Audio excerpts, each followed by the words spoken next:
નળેશ્વરી ધામ કુલદીપન ખાતે આવેલું નળેશ્વરીના ઇતિહાસનું સુંદર મજાનું નજરાણું અને ઇતિહાસ રજૂ કરતું એ પ્રદર્શની ટાઈપનું આપ જોઈ શકો છો. નળેશ્વરી માતાજીનો ઇતિહાસ મૂળ ખોડાસર વાગડથી દુષ્કાળમાં જીવન નિર્વાહ માટે નરાબેટમાં શંખરાજી ચારણ આવે છે અને નરા ઉપરથી નરાબેટ પડ્યો. 1025 એટલે 1000 વર્ષ જૂની વાત. નડાબેટનો ઇતિહાસ સીધો પહોંચે છે રાનવગઢ અને જુનાગઢ. શાસતીઓને સધીર પલમાં કીધો પીર. રાનવગઢની એ વાહરે કઈ રીતે આવે અને બેનની રક્ષા માટે મા વરવડી કઈ રીતે દેવચકલીનું રૂપ ધારણ કરીને આવે છે તે પણ આપણે જોઈ શકો છો. એ કાળે ભારત પાકિસ્તાન જેવા કંઈ ભાગલા નહીં એટલે સિંધમાં સુમરો બેન જાહલને લઈ જાય છે તો એને છોડાવવા માટે વચ્ચે નડાબેટના એ માર્ગે અહીં આવે છે.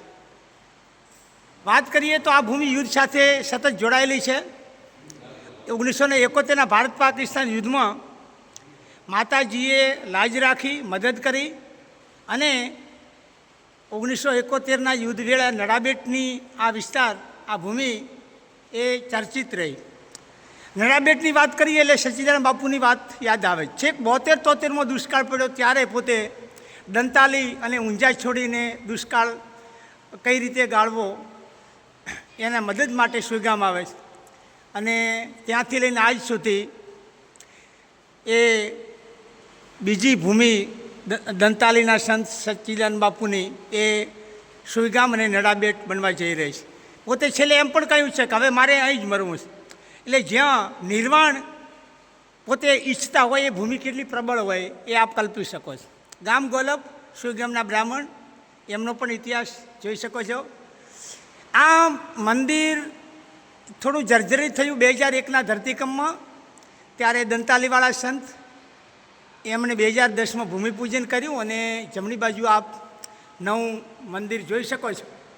એના પછવાડે બાપુનું તન મન અને ધન રહેલું છે. નવા મંદિરની આ રીતે વાવથરાજના પ્રતિષ્ઠિત માણસોની સાદેહે એ થયું.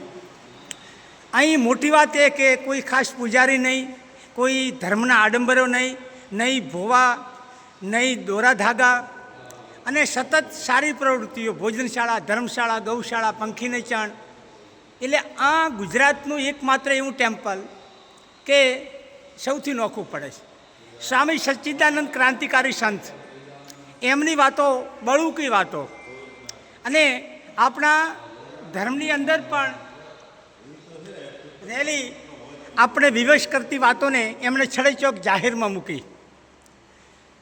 પૂજ્ય બાપુને 2022માં એમની ધાર્મિક પ્રવૃત્તિના કારણે પદ્મભૂષણથી પુરસ્કાર કરવામાં આવ્યા. બાપુની નાનપણની તસવીર આ છે. આપણા પૂર્વ MLA હેમાભાઈ અને બહુ જૂની તસવીર પરબતભાઈ પટેલ. સચ્ચિદાનંદ બાપુ 1973ની વાત. બાપુ પ્રવચન કરવા અહીં રામનવમીના દિવસે ચોક્કસ હાજર રહેતા હોય છે. બાપુના વિદેશ પ્રવાસોની વાત કરીએ તો એમણે ખાસા પુસ્તકો લખ્યા. મોટાભાગના દેશો ફરી વળ્યા. ફરે તે ચરે. ત્યાંથી તો વેદ પણ કહે ચરે વેતી ફરતા રહો તો કશુંક પામશો. બાપુને મળેલા વૈશ્વિક એવોર્ડો. બાપુ જ્યારે આફત આવે ત્યારે પણ કામ કરતા હોય છે. એમના અલગ અલગ સંસ્થાનો દ્વારા સેવાકીય પ્રવૃત્તિઓ. બાપુના ભક્તો બાપુમાં આસ્થા ધરાવે અને વિવિધ પ્રવૃત્તિઓ કરાવે. તો આવી રીતે નડાબેટ સાથે આ ભિન્ન વ્યક્તિત્વ એવું સચ્ચિદાનંદ બાપુ. તો આવા સંત સ્વામી સચ્ચિદાનંદની જય હો. અહીં ચરિત્રો આપ જોઈ શકો છો.